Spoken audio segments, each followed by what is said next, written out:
Price Lord. Praise Lord pastor. ದೇವ್ರ ನಮಗೆ ಸ್ತೋತ್ರ ಆಗಲಿ. ಇವತ್ತಿನಿಂದ ನಾವು ಹೊಸ ಕಾರ್ಯಕ್ರಮ ಪ್ರಾರಂಭ ಮಾಡೋಣ ಅಂತ. ಅದು ಬಂದು ಪತ್ರಿಕೆಗಳ ಬಗ್ಗೆ. ಒಳ್ಳೆ ಆಲೋಚನೆ. ಈಗ ಪತ್ರಿಕೆಗಳು ಅದು ಎಷ್ಟು ಮುಖ್ಯವಾದದ್ದು ಸಭೆಗಳಿಗೆ?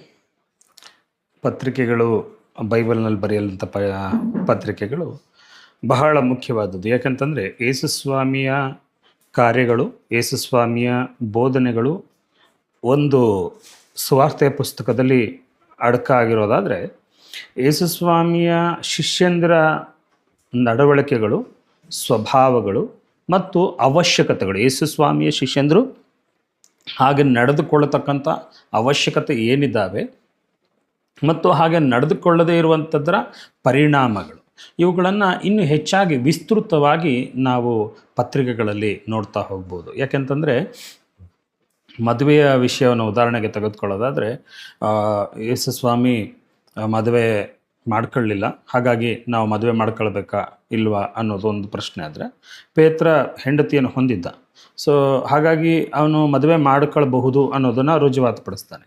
ಈ ಎರಡೂ ವಿಷಯಗಳನ್ನು ಕುರಿತಾಗಿ ಕೂಲಂಕುಷವಾಗಿ ಸರಿಯಾದ ಅರ್ಥವನ್ನು ಒಂದೇ ಪದದಲ್ಲಿ, ಯಾಕಂತಂದರೆ ಯೇಸುಸ್ವಾಮಿ ತುಂಬ ಸಿಂಪಲಾಗಿ ಹೇಳ್ಬಿಡ್ತಾರೆ, ಅದನ್ನು ಹೊಂದದೇ ಇರುವವರನ್ನು ಹೊರತುಪಡಿಸಿದ್ರೆ ಇನ್ಯಾರೂ ಅದನ್ನು ಹೊಂದಿರೋರನ್ನ ಹೊರತುಪಡಿಸಿದ್ರೆ ಇನ್ಯಾರೂ ಅದನ್ನು ನೆರವೇರಿಸೋದಕ್ಕಾಗೋದಿಲ್ಲ, ಇನ್ಯಾರೂ ಅದನ್ನು ನೆರವೇರ್ಸೋಕ್ಕಾಗೋದಿಲ್ಲ ಅಂತ ಅನ್ನೋದಾದರೆ, ಅದರ ವ್ಯಾಖ್ಯಾನವನ್ನು ವಿಸ್ತೃತವಾಗಿ ಬರೆದದ್ದು ಪತ್ರಿಕೆ. ಮತ್ತು ಇನ್ನೊಂದು, ಮನುಷ್ಯನ ಪಾಪ ಎಷ್ಟು ಘನಘೋರವಾದದ್ದು ಅನ್ನೋದನ್ನು ಯೇಸುಸ್ವಾಮಿಯ ಜೀವಿತ ನಮಗೆ ಮತ್ತೆ ಇರುವಂಥ ಪಾಪಗಳನ್ನು ಕುರಿತು ಮಾತಾಡೋದು. ಆದರೆ ಪೂರ್ವದಿಂದಲೇ ನಾವು ಎಂಥ ಪಾಪಿಗಳಾಗಿದ್ದೇವೆ, ಹುಟ್ಟಿದಾರಭ್ಯ ನಾವೆಂಥ ಪಾಪಿಗಳಾಗಿದ್ದೇವೆ, ಹುಟ್ಟಿಗಿಂತ ಮುಂಚೆ ಎಂಥ ಪಾಪಿಗಳಾಗಿದ್ದೇವೆ ಅನ್ನೋದನ್ನು ನಮ್ಗೆ ವಿಸ್ತೃತವಾಗಿ ಬರೆಯುವಂಥದ್ದು ಪತ್ರಿಕೆಗಳು. ಹಾಗಾಗಿ ಪತ್ರಿಕೆ ಬಹಳ ಮುಖ್ಯ. ಓಕೆ, ಅಂದರೆ ಪತ್ರಿಕೆಗಳು ಬರೆಯಲ್ಪಡೋದಕ್ಕಿಂತ ಮುಂಚಿತವಾಗಿ ಯಹೂದ್ಯರು ರಕ್ಷಣೆಗೆ ಬಂದು ಅವರೆಲ್ಲರೂ ಧರ್ಮಶಾಸ್ತ್ರವನ್ನು ನೆರವೇರಿಸೋದ್ರೆಲ್ಲ ಆಸಕ್ತರಾಗಿರ್ತಾರೆ. ನಾವು ಪತ್ರಿಕೆಗಳನ್ನೆಲ್ಲ ನೋಡ್ತೀವಿ, ಅನೇಕ ಯಹೂದ್ಯರು ಎದ್ದು ಧರ್ಮಶಾಸ್ತ್ರವನ್ನೇ ಹೊಸ ಒಡಂಬಡಿಕೆ ಕಾಲದಲ್ಲೂ ಸಹ ಅನುಸರಿಸಬೇಕು ಅನ್ನೋಂಥದ್ದನ್ನು ಸಭೆಯಲ್ಲಿ ತರ್ತಾ ಹೋಗ್ತಾರೆ.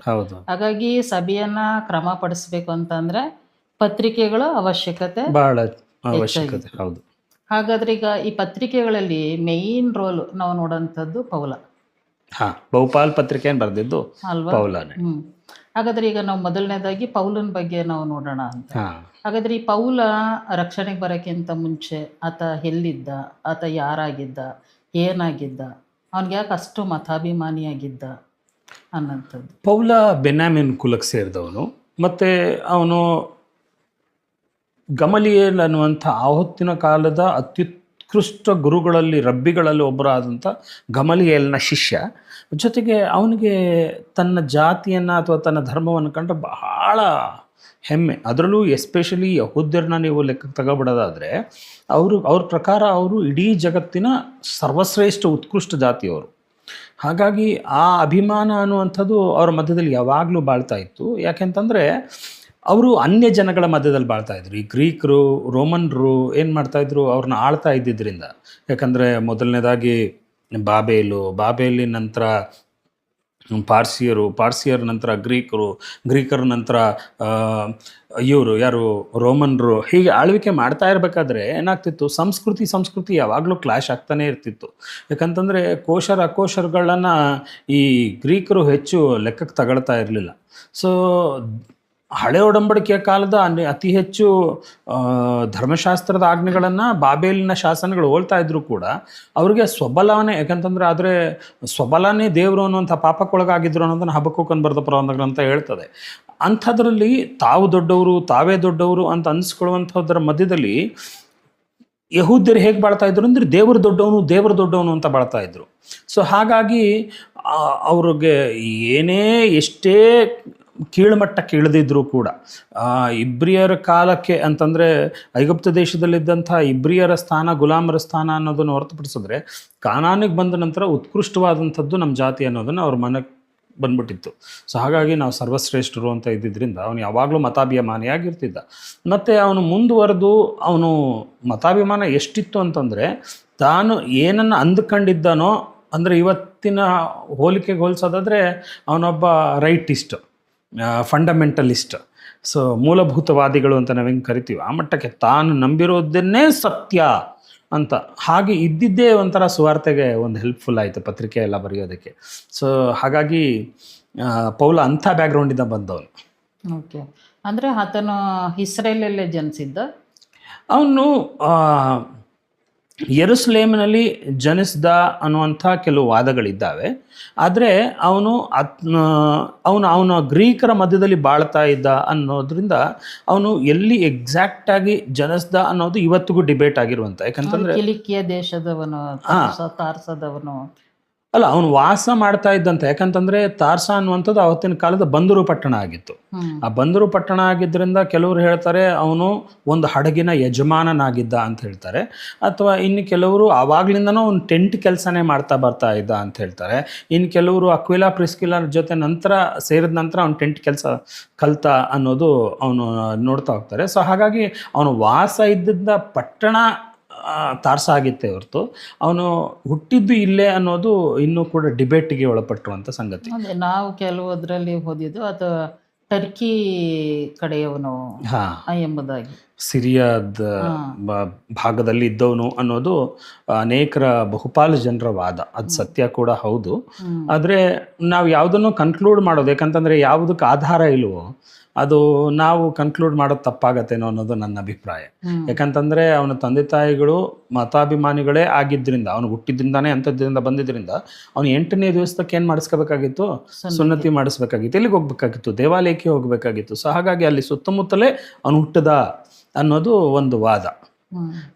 ಅದರ ಜೊತೆಗೆ ಅವನು ಬೆಳೆದದ್ದು ಎಲ್ಲವೂ ಯಹೂದ್ಯರ ಬಹುಪಾಲು ಯಹೂದ್ಯರು ವಾಸ ಮಾಡಿದಂಥ ಸ್ಥಳನೇ ಆಗಿದ್ದರಿಂದ ಅದು ದೂರದ ಎಲ್ಲ ಅನ್ಯ ಜನರ ಮಧ್ಯದಲ್ಲಿನ ಪ್ರದೇಶ ಆಗಿರಲಿಲ್ಲ. ಸೊ ಹಾಗಾಗಿ ಅವನು ಇದ್ದಂಥ ಪ್ರದೇಶ, ಬಾಳ್ತಾ ಇದ್ದಂಥ ಪ್ರದೇಶ ತಾರ್ಸ ಆಗಿದ್ರೂ ಕೂಡ ಅವನು ಬೆಳೆದಂಥ ವಾತಾವರಣ ಯಹೂದ್ಯರಿಗೆ ನಿಕಟವರ್ತಿಯಾದಂಥ ದೇವಾಲಯಕ್ಕೆ ನಿಕಟವರ್ತಿ ಆಗಿದ್ದ ಅವನು, ಅದಂತೂ ಹೇಳ್ಬೋದು.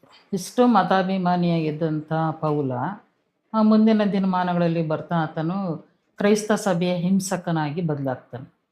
ಆತ ಹಿಂಸೆ ಮಾಡುವಾಗ ಆತನು ಏನು ಅಂದ್ಕೊಳ್ತಾನೆ, ನಾನು ದೇವ್ರಿಗೋಸ್ಕರ ಸೇವೆ ಮಾಡ್ತಾ ಇದ್ದೀನಿ ಮತ್ತು ನನ್ನ ಯಹೂದ್ಯ ಧರ್ಮವನ್ನು ಕಾಪಾಡ್ತಾ ಇದ್ದೀನಿ ಅನ್ನೋಂಥದ್ದು. ಇಂಥ ಪೌಲನಿಗೆ ಈಗ ನಾವು ಅಬ್ರಹಾಮ ಮತ್ತು ಅವ್ರ ತಂದೆ ಕಾಲದಲ್ಲೆಲ್ಲ ನೋಡ್ತೇವೆ, ಅವರು ಆ ಖಾರಾನ್ ಪಟ್ಟಣ ಅವೆಲ್ಲವನ್ನು ಬಿಟ್ಟು ಬರಬೇಕಾದ್ರೆ ಅವರು ಬೆಳಕನ್ನು, ಈಗ ನೀವು ಎಷ್ಟೋ ಬಾರಿ ಹೇಳಿದಿರಿ ಬೆಳಕನ್ನು ನೋಡ್ಕೊಂಡು ಬಂದರು ಅಂತ. ಈಗ ಕೊರ್ನೋಲಿಯನು ಸಹಿತವಾಗಿ ಆತನ ವಿಗ್ರಹಾರಾಧಕನಾಗಿರಲಿಲ್ಲ, ಅವನು ಬೆಳಕನ್ನು ಆರಾಧಿಸ್ತಾ ಇದ್ದ ಎಂಬುದಾಗಿ. ಹಾಗಾದರೆ ಯಾರು ಈ ಬೆಳಕನ್ನು ಹುಡುಕಿ ಹೋಗ್ತಾರೋ ಅವ್ರಿಗೆಲ್ಲ ದೇವರು ತಾನು ಏನಾಗಿದ್ದೇನೆ ಅನ್ನೋಂಥದ್ದನ್ನು ಪ್ರಕಟಿಸುವಾತನಾಗಿದ್ದಾನೆ. ಎಲ್ಲರಿಗೂ ಅಲ್ಲ, ಬಹುಪಾಲು ಜನರಿಗೆ ಅಲ್ವಾ? ಅಂದರೆ ಯಾರೆಲ್ಲ ಪೂರ್ಣ ಹೃದಯದಿಂದ ದಾಹದಿಂದ ಹುಡುಕ್ತಾ ಇರ್ತಾರೆ ಸತ್ಯದ, ಆತನನ್ನು ಹುಡುಕೋರ್ಗೆ ನಾನು ಹತ್ತಿರವಾಗಿದ್ದೇನೆ ಅಂತ. ಈಗ ಆತನ ಹಿಂಸಕನಾಗಿ ಬದಲಾಗಿ ಆತನ ಸ್ಟೆಫನ ಒಂದು ಮರಣದಲ್ಲಿ ಅವನು ಪಾಲ್ದಾರನಾಗಿ, ಮತ್ತು ಆತನ ದಮಸ್ಕಕ್ಕೆ ಹೋಗುವಾಗ ಆತನ ಜೀವಿತದಲ್ಲಿ ನಡೆದಂಥ ಅಪರೂಪವಾದ ಮಹಿಮೆಯಾದ ಆತನ ಜೀವಿತವನ್ನು ಬದಲಾಯಿಸುವಂಥ ಆ ತಿರುವು, ಅದ್ರ ಬಗ್ಗೆ. ಈಗ ಅವನು ಸೌಲನನ್ನು ನಾವು ತಪ್ಪಿತಸ್ಥ ಅಂತ ಹೇಳೋಕ್ಕೆ ಅವನ ದೃಷ್ಟಿಕೋನದಲ್ಲಿ ನೋಡಿದ್ರೆ, ಯಾಕಂತಂದರೆ ನಾವು ಅದನ್ನು ಫಿಲಿಪಿಯರಿಗೆ ಬರೆದ ಪತ್ರಿಕೆಯಲ್ಲಿ ನಾವು ನೋಡ್ತೇವೆ. ಅವನು ರಕ್ಷಣೆಗೆ ಬಂದಿದ್ದಾಗಲೂ ಕೂಡ ತಾನು ನಿಂತಿದ್ದ ಜಾಗದಲ್ಲಿ ತಾನು ತಪ್ಪಿತಸ್ಥಾನೆ ಅಲ್ಲ ಅಂತ ಕರ್ಕೊಳ್ತಾನೆ. ಆದರೆ ದೇವರ ದೃಷ್ಟಿಯಲ್ಲಿ ತಾನು ಪರಂಪಾಪಿ ಅನ್ನೋದನ್ನು ಹೇಳಿದ್ರು ಕೂಡ ಆದರೆ ಅವನು ನಿಂತಿದ್ದ ಜಾಗದಲ್ಲಿ, ಯಾಕೆ ಅಂತಂದರೆ ಅವನು ದೇವರುಗಳನ್ನು ದೂಷಿಸುವಂಥ ಜನಗಳ ಮಧ್ಯದಲ್ಲಿ ದೇವರಿಗಾಗಿ ಬದುಕ್ತವನು, ಮತ್ತು ದೇವರುಗಳನ್ನು ಕಲ್ಲು ಮಣ್ಣುಗಳ ವಿಗ್ರಹಗಳಲ್ಲಿ ಅರಸರುಗಳಲ್ಲಿ ಕಾಣ್ತಾ ಇದ್ದಂಥ ದಿನದಲ್ಲಿ ಕಣ್ಣಿಗೆ ಕಾಣಲಾರದಂಥ ದೇವರನ್ನು ಆರಾಧಿಸ್ತಿದ್ದವನು. ಸೊ ಈ ನಿಟ್ಟಿನಲ್ಲಿ ಅವನ ವಿಶ್ವಾಸ ಏನೂ ಬದಲಾಗಲಿಲ್ಲ. ಅವನ ವಿಶ್ವಾಸ ಅಂದರೆ ಅವನಿಗಿದ್ದಂಥ ನಿಯತ್ತೇನೂ ಬದಲಾಗಲಿಲ್ಲ. ಅವನಿಗಿದ್ದಂಥ ನಿಯತ್ತು ಮೌಲ್ಡ್ ಆಯ್ತು ಅಷ್ಟೇ. ಅಂದರೆ ಇನ್ನೂ ಹೆಚ್ಚಾಗಿ ನುಣುಪಾಗಿಸಲ್ಪಡ್ತು, ಇನ್ನೂ ಹೆಚ್ಚು ನಳೀನತೆಯನ್ನು ಕಾಣ್ತು, ಇನ್ನೂ ಹೆಚ್ಚಾಗಿ ಸೊಗಸನ್ನು ಕಾಣ್ತೇ ಹೊರತು ಅವನಿಗಿದ್ದಂಥ ಏನು ಹೇಳ್ತೀವಿ ನಾವು ಅದನ್ನು ವೈರಾಗ್ಯವನ್ನು ಅವನು ಯಾವತ್ತೂ ಬದಲಾಯಿಸ್ಕೊಳ್ಳೇ ಇಲ್ಲ. ಸೊ ಈಗ ಸೌಲನ ದೃಷ್ಟಿಕೋನದಲ್ಲಿ ಮಾತಾಡ್ತಾ ಇರೋದಾದರೆ, ನಾನು ಯಾರನ್ನು ಆರಾಧಿಸ್ತಿದ್ದೀನಿ? ತಂದೆಯಾದ ದೇವರನ್ನ ಆರಾಧಿಸ್ತಿದ್ದೀನಿ. ನಾನು ಎಂಥವ್ರನ್ನ ದೂಷಿಸ್ತಾ ಇದ್ದೀನಿ? ನನ್ನ ದೇವರನ್ನು ಹೊರತುಪಡಿಸಿ ನಾನೇ ದೇವರು ಅಂದ್ಕೊಂಡಂಥ ಒಬ್ಬರನ್ನು ನಾನು ದೂಷಿಸ್ತಾ ಇದ್ದೀನಿ. ಇಷ್ಟೇ ಅವನು, ತುಂಬ ಸಿಂಪಲ್ಲು. ಯಾಕಂತಂದರೆ ಕಣ್ಣಿಗೆ ಕಾಣಲಾರದೇ ಇರುವಂಥ ದೇವರು ಮನುಷ್ಯ ಸ್ವರೂಪನಾಗಿ ಬರುವಷ್ಟು ವೀಕ್ ಅಲ್ಲ ಅನ್ನೋದು ಅವನ ವಾದವಾಗಿತ್ತು. ಹೆಚ್ಚು ಕಡಿಮೆ ಬಹುತೇಕ ಇವತ್ತು ಮುಸಲ್ಮಾನರ ಆಲೋಚನೆಯ ಉಪಾದಿಯಲ್ಲಿ. ಸೊ ಹಾಗಿರ್ಬೇಕಾದ್ರೆ ಅವನ ಜೀವಿತದಲ್ಲಿ ಅವನು ಆರಾಧಿಸ್ತಿದ್ದಂಥ ದೇವರು ಒಂದು, ನಂತರ ಅವನು ಸಾರಿದಂಥ ದೇವರು ಕೂಡ ಆತನೇ. ಆದರೆ ಅರ್ಥ ಮಾಡ್ಕೊಳ್ತಿದ್ದಂಥ ವಿಧಾನ ಬದಲಾಯ್ತು ಅಷ್ಟೇ. ಸೊ ಹಾಗಾಗಿ ಅವನು ಯಾವ ಮೂಮೆಂಟಲ್ಲೂ ಅವನ ನಿಯತ್ತು ಬದಲಾಗಲಿಲ್ಲ. ಅವನು ಯಾವಾಗಲೂ ದೇವರನ್ನು ಬಯಸುವವನಾಗಿದ್ದ ಮತ್ತು ಮುಂದೆಯೂ ಕೂಡ ದೇವರಿಗಾಗಿ ವೈರಾಗ್ಯವಾಗಿ ನಿಂತವನಾಗಿದ್ದ. ಸೊ ಇದು ಸೌಲನ ಬಗ್ಗೆ ಹೇಳಬಹುದಾದಂಥ ಒಂದು ಬ್ರೀಫು. ಸೌಲ ಪೌಲನಾದಂಥ ದೃಶ್ಯವನ್ನು ನಾವು ಕಂಡುಕೊಳ್ಳುವಾಗ ಸೌಲ ಪೌಲನನ್ನಾಗಿಸೋದಕ್ಕೆ ದೇವರು ಅವನನ್ನು ಸೌಲನನ್ನಾಗಿದ್ದಾಗಲೇ ಕರೆದಿದ್ದಾರೆ. ಸೌಲನಾಗಿರುವಾಗಲೇ ಅವನನ್ನು ಬೋಧಿಸಿದ್ದಾರೆ, ಪ್ರಬೋಧಿಸಿದ್ದಾರೆ. ಅವನು ಸೌಲನಾಗಿರುವಾಗಲೇ ಅವನನ್ನು ಶಿಕ್ಷಣಕ್ಕೊಳಪಡಿಸಿದ್ದಾರೆ. ಆದರೆ ಅವನ ಧಾಟಿಯನ್ನು ಬದಲಾಯಿಸುವುದಕ್ಕೋಸ್ಕರವಾಗಿ ದೇವರು, ಯಾಕಂತಂದರೆ ಅಲ್ಲಿ ಒಂದು ಮಾತು ಹೇಳ್ತಾರೆ, ನೀನು ಹಿಂಸಿಸುತ್ತಿರುವ ಯೇಸುವೆ ನಾನು ಎಂಬುದಾಗಿ. ಅಂದರೆ ಅಲ್ಲಿ ನನಗೆ ಯಜ್ಞವೂ ಬೇಡ ಕರುಣೆಯೇ ಬೇಕು ಅನ್ನುವಂಥ ಮಾತನ್ನು ನೀನು ಮರೆತು ಬಿಟ್ಟಿದೀಯಾ. ಹೇಗೆ ಪರಿಸಾಯರನ್ನ ಸದ್ದುಕಾಯರನ್ನ ಯೇಸುಸ್ವಾಮಿ ಭೂಮಿಯ ಮೇಲೆ ಬದುಕುವಾಗ ಗದರಿದ್ರು, ಅದೇ ಪದವನ್ನು ಹೆಚ್ಚು ಕಡಿಮೆ ಅದೇ ಪದವನ್ನು ಅಲ್ಲಿ ಸೌಲನಿಗೂ ಕೂಡ ಬಳಸ್ತಾರೆ. ಸೊ ಹಾಗಾಗಿ ಅಲ್ಲಿ ಹಾಗೆ ಹಿಂಸಿಸುತ್ತಿರುವ ಯೇಸು ಅನ್ನೋ ಪದ ಏನನ್ನು ಸೂಚಿಸ್ತದೆ ಅಂತಂದರೆ ಅವನು ಮಾಡಿದ್ದು ವಿಧಾನ ತಪ್ಪು, ಆದರೆ ಅಂದ್ಕೊಂಡಿದ್ದು ತಪ್ಪಲ್ಲ. ನೀನು ದೇವರಲ್ಲ ಅಂದ್ಕೊಂಡಿರುವಂಥ ಯೇಸುನೇ ಅಂತ ಹೇಳಲಿಲ್ಲ. ನಾನು ನಿಜವಾದ ದೇವರಾದ ಯೇಸುನೇ ಅಂತ ಹೇಳಲಿಲ್ಲ. ನೀನು ಹಿಂಸಿಸ್ತಿರುವಂಥ ಯೇಸು ಅಂತ ಹೇಳ್ತಾರೆ. ಸೊ ಆತನ ಮುಖಾಂತರವಾಗಿ ರಕ್ಷಣೆಗೆ ಹೊಂದಬೇಕಾದಂಥ, ನಡೆಸಲ್ಪಡಬೇಕಾದಂಥ ಮನುಷ್ಯನು ತನ್ನನ್ನು ನಾನು ದೇವರ ರಕ್ಷಕ ಅಂದುಕೊಂಡು ಆ ದೇವರನ್ನೇ ಹಿಂಸಿಸುವಂಥ ವಿಧಾನವನ್ನು ತಪ್ಪು ಅಂತ ಹೇಳ್ತಾ ಇದ್ದಾನೆ. ಯಾಕೆಂತಂದರೆ ಯಾಕೆ ಈ ಮಾತಿಗೆ ಒತ್ತು ಕೊಟ್ಟು ಹೇಳ್ತಾ ಇದ್ದೀನಿ ಅಂದರೆ, ಇಂಥ ತಪ್ಪು ನಾವು ಕೂಡ ತುಂಬ ಸರಿ ಮಾಡ್ತೇವೆ. ರಕ್ಷಣೆ ಹೊಂದದ ಮೇಲೂ ಮಾಡ್ತೇವೆ, ಸೇವೆಗೆ ಬಂದ ಮೇಲೂ ಮಾಡ್ತೇವೆ. ನಾವೇನು ಮಾಡ್ತೀವಿ, ದೇವರಿಗೆ ರಕ್ಷಣೆ ಕೊಡೋಕೆ ನಿಂತ್ಕೋತೀವಿ. ನಾವು ಮಾಡುವಂಥ ಪ್ರಾರ್ಥನೆಗಳಿರ್ಬೋದು, ನಾವು ತುಂಬ ಸುಲಭವಾಗಿ ಚರ್ಚಿಗೆ 3 ವಾರ ಬಂದು 4ನೇ ವಾರನೂ ರಕ್ಷಣೆ ಹೊಂದದೇ ಇರುವಂಥ, ಅಥವಾ ಗುಣವಾಗದೇ ಇರುವಂಥ, ಅಥವಾ ಬಿಡುಗಡೆಯನ್ನು ಅನುಭವಿಸದೇ ಇರುವಂಥ ಒಬ್ಬ ವ್ಯಕ್ತಿಯನ್ನು ನಾವು ಸುಲಭವಾಗಿ ಅಳೆದು ಬಿಡ್ತೇವೆ, ತೀರ್ಪು ಮಾಡಿಬಿಡ್ತೇವೆ. ಅವ್ರ ನೆಟ್ಟಿಗೆ ಪ್ರೇಯರ್ ಮಾಡ್ತಾ ಇಲ್ಲ. ನಾವು ಯಾರು ಅವರ ಕರೆಯುವಿಕೆ ಏನು, ಅಥವಾ ಅವರಿಗೆ ಯಾವುದಕ್ಕಾಗಿ ಈ ರೀತಿಯಾದಂಥ ನೋವಿನಲ್ಲಿದ್ದಾರೆ, ಯಾವ ರೀತಿಯಾಗಿ ಈ ದುಃಖದಿಂದ ಹೊರಗಡೆ ಬರ್ಬೋದು ಅನ್ನೋದನ್ನು ಪ್ರಶ್ನೆ ಮಾಡದೆ ನಮಗಿರುವಂಥ ಒಂದೇ ಆಯಾಮ ಅವ್ರಿಗೋಸ್ಕರ ನಾವು ಪ್ರಾರ್ಥನೆ ಮಾಡ್ತೀವಿ, ದೇವರವ್ರಿಗೆ ಬಿಡುಗಡೆ ಕೊಡಬೇಕು. ಬಿಡುಗಡೆ ಕೊಟ್ಟಿಲ್ಲ ಅಂದರೆ ಅವ್ರ ತಪ್ಪು. ನಾವು ದೇವರನ್ನ ನ್ಯಾಯಕ್ಕೊಳಪಡಿಸುವಂಥ ರೀತಿಯಲ್ಲಿ ನಾವು ಮನುಷ್ಯರ ಮೇಲೆ ಅನ್ಯಾಯ ಮಾಡ್ತಾ ಹೋಗ್ತೇವೆ. ಸೊ ಈ ವಿಧಾನವನ್ನು ತಪ್ಪು ಅಂತ ಹೇಳೋ ನಿಟ್ಟಿನಲ್ಲಿ ಸೌಲ ಪೌಲನಾಗಿ ಒಬ್ಬೊಬ್ಬರು ಬಿಡುಗಡೆಗೂ ದೇವರು ಒಂದೊಂದು ಸಮಯ ಒಂದೊಂದು ವಿಧಾನವನ್ನ ನೇಮಕ ಮಾಡಿಟ್ಟಿರ್ತಾರೆ. ಈಗ ಪೌಲನು ಕರ್ತನನ್ನ ಕಾಣುವುದಕ್ಕೆ ಅದೊಂದು ಸಮಯ ಅನ್ನೋದ್ರ ಜೊತೆಗೆ ಅದೊಂದು ವಿಧಾನ, ಅದೊಂದು ವಿಶ್ಲೇಷಣೆ.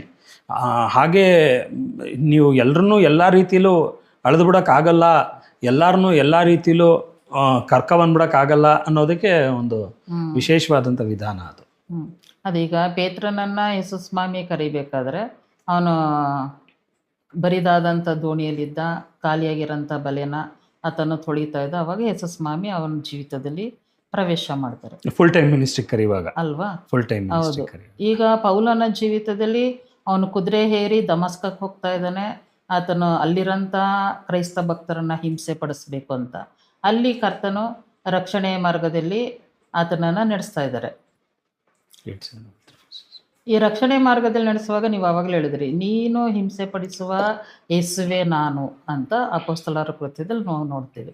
ಅದೇ ಪೌಲ ಆ ಪರಿಸಾಯರ ಮುಂದೆ, ಎಲ್ಲರೂ ಮುಂದೆ ನಿಂತು ಆತನು ತನ್ನ ವಾದವನ್ನು ಮಂಡಿಸುವಾಗ ಅವನು ಹೇಳೋಂಥ ಮಾತೇನೆಂದರೆ, ನೀನು ಮುಳ್ಳುಗೋಲನ್ನು ಹೊದೆಯುವುದು ನಿನಗೆ ಕಷ್ಟ ಅಂತ ದೇವ್ರು ನನ್ನ ಸಂಗಡ ಮಾತಾಡಿದ್ರು ಅಂತ. ಹಾಗಾದರೆ ಇಲ್ಲಿ ನೀನು ಹಿಂಸೆ ಪಡಿಸುವ ಯೇಸುವೆ ನಾನು ಅಂತ ಹೇಳಿದ್ರು ಅಂತ ಆತನೇ ಹೇಳ್ತಾನೆ. ಮತ್ತು ಮುಳ್ಳುಗೋಲನ್ನು ಒದೆಯುವುದು ಕಷ್ಟ ಅಂತಲೂ ಆತನೇ ಹೇಳ್ತಾನೆ. ಹಾಗಾದರೆ ಈ ಮುಳ್ಳುಗೋಲು ಅಂದರೆ ಏನು? ಈಗ ಅವನ ದೃಷ್ಟಿಕೋನದಲ್ಲಿ, ಯಾಕಂತಂದರೆ ಆವತ್ತಿನ ಕಾಲದ ಮುಳ್ಳುಗೋಲನ್ನು ನಾವು ಒಂದ್ಸರಿ ನೋಡಬೇಕಾಗತ್ತೆ. ಆವತ್ತಿನ ಕಾಲದಲ್ಲಿ ಇದ್ದಂಥ ಮುಳ್ಳುಗೋಲು ಅಪರಾಧಿಗಳನ್ನು ದಂಡಿಸುವುದಕ್ಕೆ ಇದ್ದಂಥ ಒಂದು ಆಯುಧ. ಅಂದರೆ it is not meant for war. ಇದು ಯುದ್ಧದ ಸಮಯದಲ್ಲಿ ಬಳಸಲ್ಪಡುವಂಥ ಆಯುಧ ಅಲ್ಲ, ಅಥವಾ ಇದು ಒಬ್ಬರ ಮೇಲೆ ಒಬ್ಬ ದ್ವೇಷಕ್ಕೆ ಉಪಯೋಗಿಸ್ತಕ್ಕಂಥ ಹರಿತವಾದ ಆಯುಧ ಅಲ್ಲ.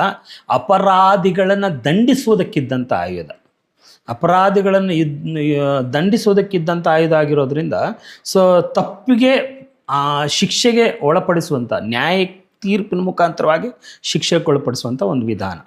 ಸೊ ಅದೇ ಅವನ ದೃಷ್ಟಿಕೋನ ಕೂಡ ಆಗಿತ್ತು ಅಂತ. ಅದೇ ನಾನು ಒಂದು ಬುಕ್ಕಲ್ಲಿ ಓದ್ಬೇಕಾದ್ರೆ ಅಲ್ಲಿ ಹೇಗೆ ಅದನ್ನು ರೆಫರ್ ಮಾಡಿದ್ರು ಅಂದರೆ, ಹೀಬ್ರೂ ಭಾಷೆಯಲ್ಲಿ ಮುಳ್ಳುಗೋಲು ಅಂತಂದರೆ ಅದು ಕೀರ್ತನೆಯಲ್ಲಿ ಬರುತ್ತಲ್ಲ, ದೇವನೇ ಬೆಳಕು ರಕ್ಷಕನು ಆಗಿದ್ದಾನೆ ಅಂತ, ಅದು ಅದರ ಅರ್ಥ ಆಗಿತ್ತು. ಹಾಗಾಗಿ ಹಾಗಾದರೆ ನಾನು ಯಾವ ದೇವರನ್ನ ಹುಡುಕ್ತಾ ಇದ್ದೀನೋ ಆ ದೇವರೇ ನನ್ನ ಸಂಗಡ ಮಾತಾಡ್ತಾ ಇರೋದು ಅನ್ನೋದು ಅವನ ಅರಿವಿಗೆ ಬಂದು ಆತನ ಮನಸ್ಸಾಂತರ ಹೊಂದಿ ರಕ್ಷಣಾ ಮಾರ್ಗದಲ್ಲಿ ಇಲ್ಲ, ಆ ಪದ ಬಳಸೋದು ಅಷ್ಟೊಂದು ಸೂಕ್ತ ಅಲ್ಲ ಅನ್ನೋದು ನನ್ನ ಅಭಿಪ್ರಾಯ. ಯಾಕಂತಂದರೆ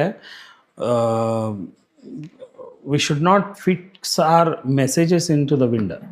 ನಮಗೆ ಕಾಣಿಸುವಂಥ ಕಿಟಕಿಯೊಳಗೆ ನಾವೆಲ್ಲಾನು ತುಂಬಿಸೋಕ್ಕಾಗೋದು. ಅಂದ್ರೆ ಅಲ್ಲಿ ಮುಳ್ಳುಗೋಲಿಗೆ ಹಿಬ್ರೂ ಭಾಷೆಯಲ್ಲಿ ಏನೋ ವರ್ಡ್ ಬರುತ್ತೆ, ಅದ್ರದ್ದು ಪದವನ್ನ ವಿಶ್ಲೇಷಣೆ ಮಾಡಿದ್ರೆ ಅಲ್ಲಿ ದೇವನೇ ಬೆಳಕು ರಕ್ಷಕನು ಆಗಿದ್ದಾನೆ ಅನ್ನೋದು ಬರುತ್ತೆ. ಹಾಗಾದ್ರೆ ಯಾವ ದೇವರನ್ನ ನಾನು ಹುಡುಕ್ತಾ ಇದ್ದೀನಿ, ಆ ದೇವರೇ ಇಲ್ಲಿ ಬಂದಿರೋದು ಅನ್ನೋದು ಅವನಿಗೆ ಅರಿವಿಗೆ ಬಂತು ಅನ್ನೋದು ಅಲ್ಲಿ ಬರೆದಂಥದ್ದು. ಸೌಲ ದೇವರನ್ನ ಹುಡುಕುತ್ತಿರಲಿಲ್ಲ, ಇದು ಮೊದಲನೇ ವಿಷಯ. ಏನಂದರೆ ಸೌಲ ತಾನು ಅರಿತಿದ್ದಂಥ ದೇವನ ಪರವಾಗಿ ನಿಂತಿದ್ದ ಅವನು. ಯಾಕಂತಂದ್ರೆ ಅವನ ಪ್ರಕಾರ ಫಿಲಿಪಿಲ್ ನೋಡ್ತೇವೆ ಅವನು ಎಷ್ಟು ಹೆಮ್ಮೆಯಿಂದ ಆ ಪದ ಬರೀತಾನೆ ಅಂತ. ನನಗೆಲ್ಲ ಪರ್ಫೆಕ್ಟಾಗಿದ್ದೆ, ನಾನೊಂಚೂರು ಮಿಸ್ಮ್ಯಾಚೇ ಇಲ್ಲ, ಇವತ್ತಿಗೂ ನೀವು ಆ ಜಾಗದಲ್ಲಿ ನಿಲ್ಲಿಸಿದ್ರೆ ನಂದೇನೂ ತಪ್ಪೇ ಇಲ್ಲ ಅಂತ ಹೇಳ್ತಾನೆ. ಅಂದರೆ ತಾನು ಅರಿತಿದ್ದನ್ನು ಬೋಧಿಸೋದಕ್ಕೆ ಪ್ರಯತ್ನಿಸ್ತಿದ್ದ, ತಾನು ಅರಿತಿದ್ದನ್ನು ಸತ್ಯ ಅಂತ ಕೂಡ ಅವನೇನು ಮಾಡಿದ್ದ, ನಂಬಿದ್ದ. ಸೊ ಹಾಗಾಗಿ ಆ ಪದ ಅಷ್ಟೊಂದು ಸೂಕ್ತವಾದದಲ್ಲ ಅನ್ನೋದು. ಈಗ ಪೇತ್ರನ ಜೀವಿತದಲ್ಲಿ ನಾವು ನೋಡೋದಾದರೆ, ಆತನು ನಂತರ ಬಂದಿರೋ ಶಿಷ್ಯ ಆದ್ರೂ ಸಹಿತವಾಗಿ ಆ ಶಿಷ್ಯರ ಪಟ್ಟಿಯಲ್ಲಿ ಆತನೇ ಪ್ರಥಮ ಸ್ಥಾನವನ್ನು ಪಡ್ಕೊಳ್ತಾನೆ ಎಲ್ಲ ಸುವಾರ್ತೆಗಳಲ್ಲಿ ಸಹಿತವಾಗಿ. ಮತ್ತು ಯೇಸು ಸ್ವಾಮಿ ಏನೇ ಅದ್ಭುತ ಮಾಡ್ಬೇಕಂದ್ರೂ, ಪ್ರಾರ್ಥನೆ ಮಾಡ್ಬೇಕಂದ್ರೂ ಅಲ್ಲಿ ಕಾಮನ್ ಆಗಿ ಪೇತ್ರ ಇದ್ದೇ ಇರ್ತಾನೆ ಇನ್ನಿಬ್ಬರು ಶಿಷ್ಯರ ಜೊತೆ ಸೇರಿ. ಇಷ್ಟು ಆತ್ಮೀಯವಾಗಿರುವಂಥ ಪೇತ್ರ, ಯೇಸುಸ್ವಾಮಿ ಜೊತೆಯಲ್ಲಿ ನಡೆದಂಥ ಪೇತ್ರ, ಮತ್ತು ಆತನ ಮರಣ ಪುನರುತ್ಥಾನವನ್ನು ನೋಡಿದಂಥ ಪೇತ್ರ. ಆದರೆ ಬರ್ತಾ ಬರ್ತಾ ಇಲ್ಲಿ ಪೌಲನೇ ಫುಲ್ ಹೈಲೈಟ್ ಆಗೋಂಥದ್ದು ಅಲ್ವಾ? ಇದು ಹೇಗೆ? ಇಲ್ಲ, ಪೌಲ ತಾನು ಇದ್ದದ್ದನ್ನು ರೆಕಾರ್ಡ್ ಮಾಡ್ತಾ ಹೋಗ್ತಾನೆ. ಮತ್ತು ಎರಡನೇದು, ಅನ್ಯ ಜನಗಳ ಮಧ್ಯದಲ್ಲಿ ಹೆಚ್ಚು ಉಪಯೋಗಿಸಲ್ಪಡ್ತಾನೆ. ಹಾಗಾಗಿ ಅಲ್ಲಿ ಆ ರೀತಿಯಾದಂಥ ಕಾರ್ಯಗಳು ಹೇಳ್ಪಡ್ತೇವೆ ಹೊರತು. ಯಾಕೆ ಅಂತಂದರೆ ನಾವು ಇವತ್ತು ಸೇವೆಗೆ ಇದೆಲ್ಲನೂ ನನಗೆ ಹೆಚ್ಚು ಕಡಿಮೆ ಪೌಲನ ಮತ್ತು ಪೇತ್ರನ ವಿಷಯ ತೆಗೆದುಕೊಂಡ್ರೆ ಪ್ರಸ್ತುತ ಅನ್ನಿಸ್ತದೆ, ಇವತ್ತಿಗೆ ಸಂಬಂಧಪಟ್ಟಂಥ ಸಂಗತಿನೇ ಅಂತ ಅನ್ನಿಸ್ತದೆ. ಹೇಗಪ್ಪ ಅಂತಂದರೆ, ಈಗ ಮೀನು ಹಿಡಿಯುವಂಥ ಬೆಸ್ತ ಆಗಿದ್ದ ಯಾರೋ ಪೇತ್ರ, ಮತ್ತು ನಾವಲ್ಲಿ ಹಿರಿಯ ಸಭೆಯಲ್ಲಿ ನಿಂತು ಮಾತಾಡುವಾಗ ಅವನು ಅಷ್ಟೊಂದು ಒಳ್ಳೆಯ ಶಾಸ್ತ್ರ ಪಾರಂಗತನಾಗಿರಲಿಲ್ಲ ಅಂತ ನಾವು ನೋಡ್ತೇವೆ.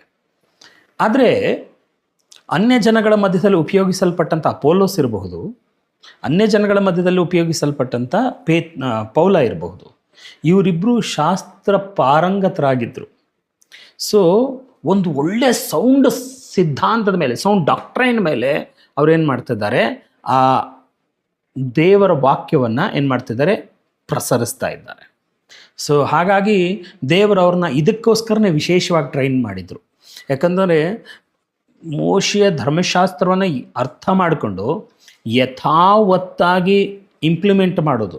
ಯಥಾವತ್ತಾಗಿ ಇಂಪ್ಲಿಮೆಂಟ್ ಮಾಡೋ ಪದದ ಅರ್ಥ ಪರಿಸಾಯರ ಹಾಗಲ್ಲ, ಒಳಗೊಂದು ಹೊರಗೊಂದು ಇಟ್ಕೊಂಡಲ್ಲ, ಸದ್ದುಕಾಯರ ಹಾಗಲ್ಲ, ಅಥವಾ ಅವ್ರಿಗೆ ಬೇಕಾಗಿರುವಂಥ ಘನತೆಗಳನ್ನ ಅಥವಾ ಗೌರವಗಳನ್ನ ಹೊಂದಿಕೊಳ್ಳುವಂಥ ಮರ್ಮದ ನಡವಳಿಕೆಗಳಿಂದಲ್ಲ, ಬದಲಾಗಿ ತಾನು ಅರಿತಿದ್ದನ್ನು ಯಥಾವತ್ತಾಗಿ ಸಾರುವಂಥದ್ದಕ್ಕೆ ಮತ್ತು ತಾನು ಅದನ್ನು ಯಥಾರ್ಥವಾಗಿ ಶುದ್ಧತೆಯಿಂದ ಮತ್ತು ಏನು ಹೇಳ್ತಿದ್ರಿ ಅಂದ್ರೆ ಸೌಂಡ್ ಬಲಿಷ್ಠವಾಗಿ ಅರ್ಥ ಮಾಡ್ಕೊಂಡಿದ್ದ ವಿಷಯನ. ಬಲಿಷ್ಠ ಅವನನ್ನು ಅಲ್ಲಾಡಿಸೋದು ಅಷ್ಟು ಸೂಕ್ತವಾಗಿರಲಿ, ಸುಲಭವಾಗಿರಲಿಲ್ಲ. ಯಾಕಂತಂದರೆ ಅವನು ಬರೆದಿರುವಂಥ ಒಂದೊಂದು ಮಾತುಗಳು ಕೂಡ ಬಹಳ ನುಣುಪಾದ ಗೆರೆಗಳನ್ನು ನಮಗೆ ಕ್ಲಿಯರ್ ಮಾಡ್ತಾ ಹೋಗ್ತದೆ. ಭಾಳ ಸಣ್ಣ ಸಣ್ಣ ಲೈನ್ಗಳನ್ನು ಕೂಡ, ಮೈನ್ಯೂಟ್ ಲೈನ್ಗಳಂತೆ ನಾವೇನು ಕರಿತೀವಿ, ಅದನ್ನು ಕೂಡ ಕ್ಲಿಯರ್ ಮಾಡ್ತಾ ಹೋಗ್ತದೆ. ಸೊ ಇಂಥದ್ದೊಂದು ಸಂದರ್ಭದಲ್ಲಿ ಪೌಲ ಶಾಸ್ತ್ರ ಪಾರಂಗತನಾಗಿರೋದು ಮತ್ತು ಅನ್ಯಜನಗಳಿಂದ ಉಪಯೋಗಿಸಲ್ಪಟ್ಟದ್ದು, ಅನ್ಯಜನಗಳ ಮಧ್ಯದಲ್ಲಿ ಬಳಕೆಯಾಗಿಸಲ್ಪಟ್ಟದ್ದು. ಇದು ಎರಡೇ ಪೌಲ ನಮಗಿವತ್ತು ಹೈಲೈಟ್ ಆಗೋದಕ್ಕೆ ಕಾರಣ. ಯಾಕೆಂತಂದರೆ ಅವತ್ತಿನ ಇಸ್ರಾಯೇಲ್ ಜನಾಂಗದ ಜನಸಂಖ್ಯೆ ಎಷ್ಟು ಇದ್ದಿರ್ಬೋದು ಅಂದಾಗಿ, ಕೋಟಿ ಅಂತೂ ದಾಟಿರ್ಲಿಕ್ಕೆ ಸಾಧ್ಯ ಇಲ್ಲ, ಎಷ್ಟೋ ಲಕ್ಷಗಳಿರ್ಬೋದು. ಆದರೆ ಇವತ್ತು ಜಗತ್ತಿನ ಅತಿ ಹೆಚ್ಚು ಉಪಯೋಗಿಸಲ್ಪಡುವಂಥ ಧರ್ಮ ಕ್ರಿಶ್ಚಿಯನ್ ಧರ್ಮ. ಸೊ ಇದಕ್ಕೆ ಹಾಗಿದ್ರೆ ಎಲ್ಲರೂ ಎಲ್ಲಿಂದ ಬಂದರು? ಖಂಡಿತವಾಗ್ಲೂ ಅನ್ಯಜನರಿಂದನೇ ಬಂದಿರೋದು. ಅನ್ಯಜನರೇ ಇವತ್ತು ಇದಾಗಿರುವಂಥದ್ದು, ಇವತ್ತು ಕ್ರಿಸ್ತನ ಅನುಯಾಯಿಗಳಾಗಿರುವಂಥದ್ದು. ಸೊ ಆ ಕ್ರಿಸ್ತನ ಅನುಯಾಯಿಗಳಾಗಿರುವಂಥ ನಿಟ್ಟಿನಲ್ಲಿ ಅನ್ಯಜನಗಳ ಮಧ್ಯದಲ್ಲಿ ಯಾರು ಹೆಚ್ಚಾಗಿ ಬಳಕೆಯಾಗಿಸಲ್ಪಟ್ರೋ ಅವರ ತೊಂದರೆಗಳು ಎಲ್ಲಿ ಹೆಚ್ಚು ಗುರುತಿಸಲ್ಪಡ್ತೋ, ಅದಕ್ಕೆ ಉತ್ತರಗಳು ಎಲ್ಲಿ ಹೆಚ್ಚಾಗಿ ಗುರುತಿಸಲ್ಪಡ್ತೋ ಅಲ್ಲಿ ಹೆಚ್ಚು ಒಲವು ಕಂಡು ಬಂತೆ ಹೊರತು, ಮತ್ತು ಅದು ದೇವರ ಸಿದ್ಧಾಂತದ ಯೋಜನೆಯ ಒಂದು ಭಾಗವೇ ಆಗೈತೆ ಹೊರತು ಅದು ಬೇರೇನೂ ಅಲ್ಲ. ಅದೇ ಈಗ ಕೆಲವುದರಲ್ಲಿ ನಾನು ಓದಿರೋ ಪ್ರಕಾರ ಕ್ರೈಸ್ತ ಧರ್ಮದ ಒಂದು ಪ್ರಸರಣೆ ಅದು ಕುಂಠಿತಗಳಂಥ ಸಮಯದಲ್ಲಿ, ಕ್ರೈಸ್ತ ಧರ್ಮ ಅಳಿವಾಗಂಥ ಸಮಯದಲ್ಲಿ ದೇವರು ಪೌಲ ಅಂತ ಒಬ್ಬನ ಹೆಪ್ಸಿಲ್ಲ ಅಂದಿದ್ರೆ ಈ ಕ್ರೈಸ್ತ ಧರ್ಮ ಈ ಮಟ್ಟಿಗೆ ಹಬ್ತಾ ಇರಲಿಲ್ಲ ಅಂತ. ಒಂದು ವಿಧದಲ್ಲಿ ಸತ್ಯ.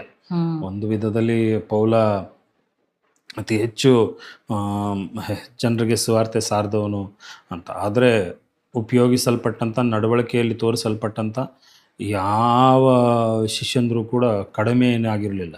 ಯಾಕಂತಂದರೆ ಯೇಸು ಸ್ವಾಮಿನೇ ಅಣ್ಣ ತಮ್ಮಂದಿರನ್ನ ನೋಡಿ ಸಿಳಿನ ಮರಿಗಳು ಅಂತ ಕರೀತಾರೆ. ಮತ್ತು ಪೇತ್ರ ಎಂಥ ಜಲಸ್ ಅಂತಂದರೆ ಅಂಥ ಜಲಸ್, ಅವನ ಅತ್ಯಾಸಕ್ತಿ ಉಳ್ಳವನಾಗಿದ್ದ.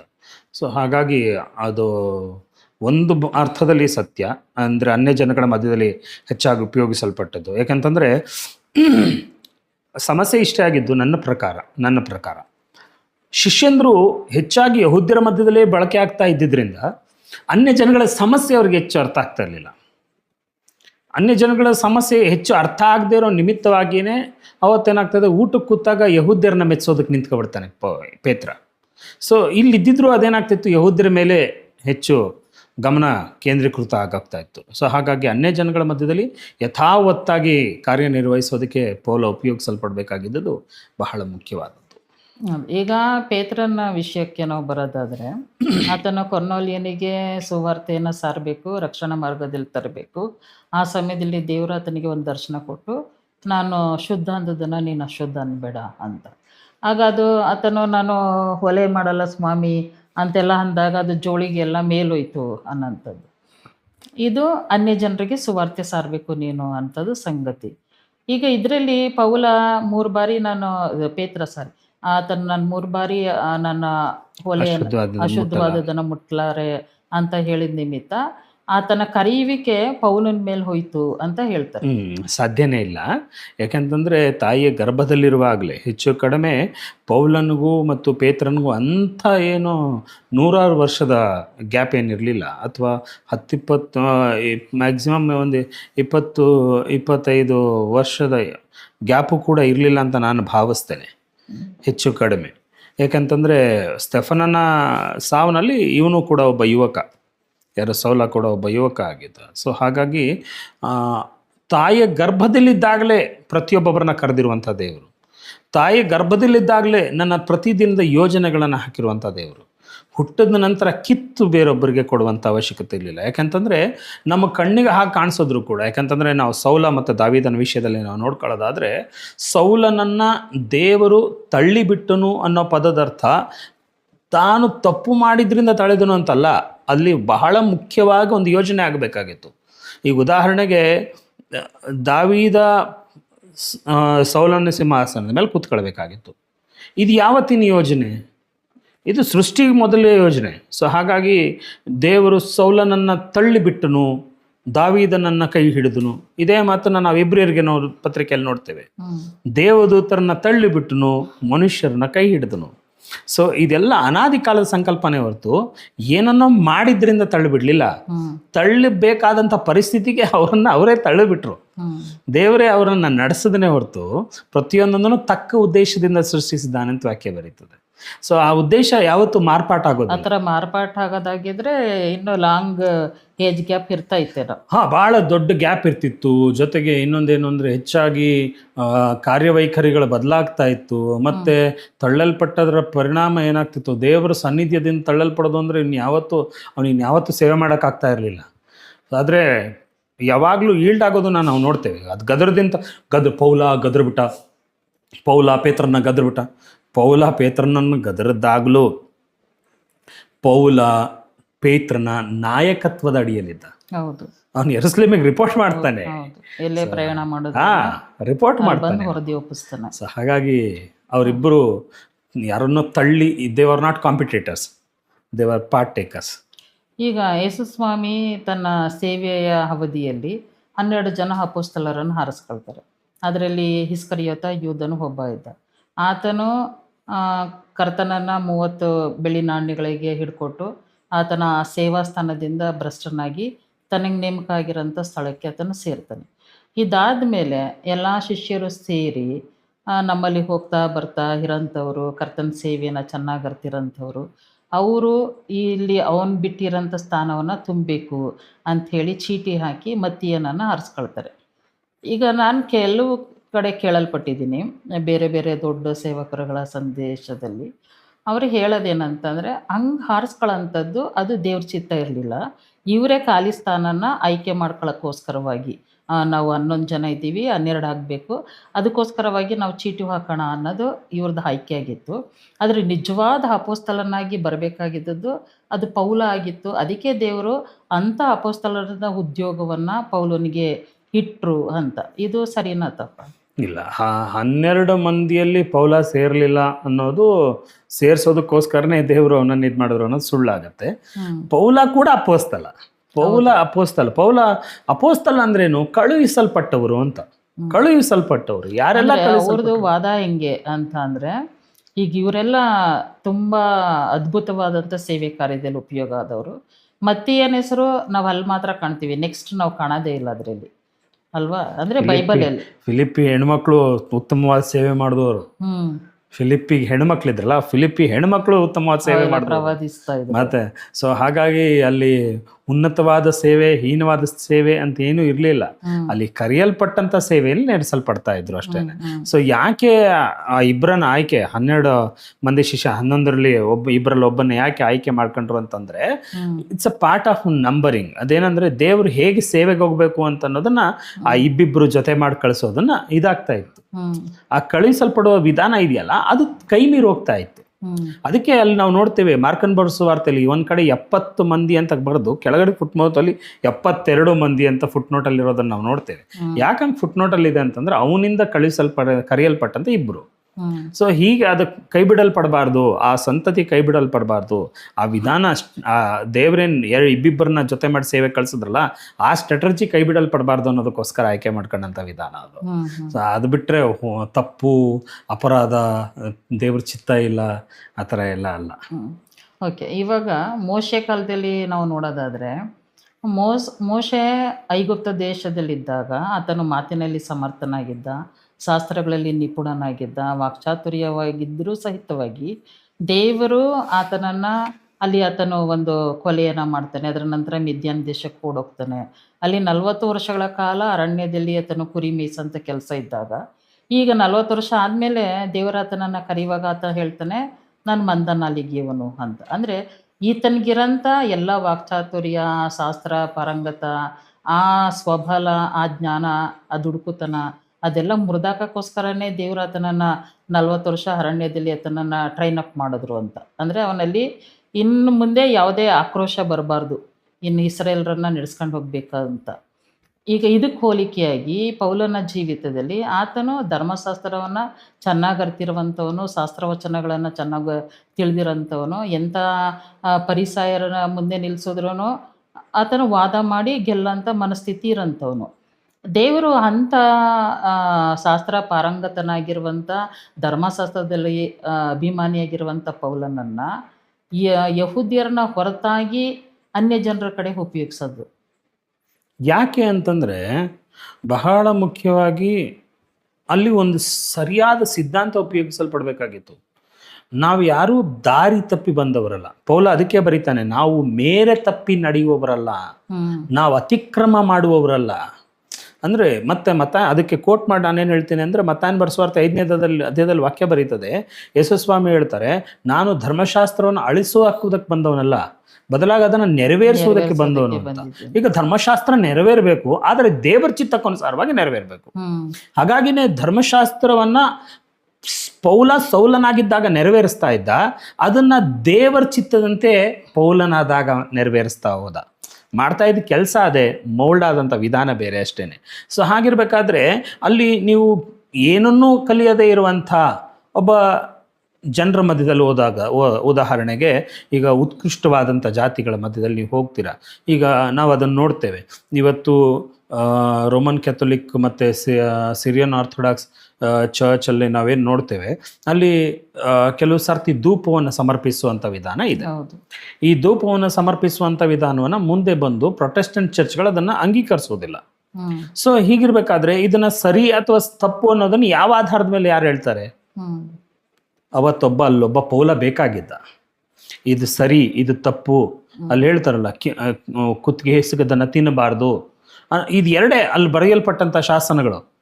ಯಾವುದು? ಕುತ್ತಿಗೆ ಹಿಸುಕಿದ್ದನ್ನು ತಿನ್ನಬಾರ್ದು, ಆದ್ರೆ ಕೊಪ್ಪಬಾರ್ದು, ವಿಗ್ರಹಾರಾಧನೆ ಮಾಡಬಾರ್ದು. ಇಷ್ಟೇ. ಇದು ಬಿಟ್ಟರೆ ಇನ್ನೇನೂ ಇರಲಿಲ್ಲ. ಅದು ಬೇಕಾಗಿತ್ತಲ್ಲ. ಯಾಕಂದರೆ ಪೌಲ 2ನೇ ಸರಿ ಹೋದಾಗ ಎಲ್ಲಿ ಸುನ್ನತಿಗೆ ಹಠ ಮಾಡ್ತಾರೋ ಅಂತ ಅವನೇ ಗಾಬರಿ ಬಿದ್ದಿರ್ತಾನೆ. ಗಾಬರಿ ಬಿದ್ದಿರ್ತಾನೆ 2ನೇ ಸರಿ ಎಲ್ಲಿ ಕೇಳ್ತಾರೋ ಅವನನ್ನ ಅಂತ ಅಂದ್ಬಿಟ್ಟು. ಸೊ ಹಾಗಿರ್ಬೇಕಾದ್ರೆ ಅದು ಧರ್ಮಶಾಸ್ತ್ರಕ್ಕೆ ಆಧಾರವಾದದಲ್ಲ ಅನ್ನೋದನ್ನ ಅವನು ಅರ್ಥ ಮಾಡ್ಕೊಂಡು ಅದಕ್ಕೆ ಜನರನ್ನ ಸಿದ್ಧಪಡಿಸ್ತಾನೆ. ಸೊ ಹಾಗಾಗಿ ಧರ್ಮಶಾಸ್ತ್ರಕ್ಕೆ ಆಧಾರವಾಗಿರಬೇಕು, ಧರ್ಮಶಾಸ್ತ್ರದ ಜೀವಿತವನ್ನೇ ಜೀವಿಸ್ತಾ ಇರಬೇಕು, ಆದರೆ ದೇವರ ಚಿತ್ತದ ಧರ್ಮಶಾಸ್ತ್ರ ನೆರವೇರ್ತಾ ಇರಬೇಕು. ಇರಲ್ಲಿ ತನ್ನಂತ ತುಂಬ ಚೆನ್ನಾಗಿ ಮೋಲ್ಡ್ ಮಾಡ್ಕೊಳ್ತಾ ಹೋಗ್ತಾನೆ. ಈಗ ಉದಾಹರಣೆಗೆ ಪೇತ್ರನ ಬಿಟ್ಟಿದ್ರೆ ಏನಾಗ್ತಿತ್ತು?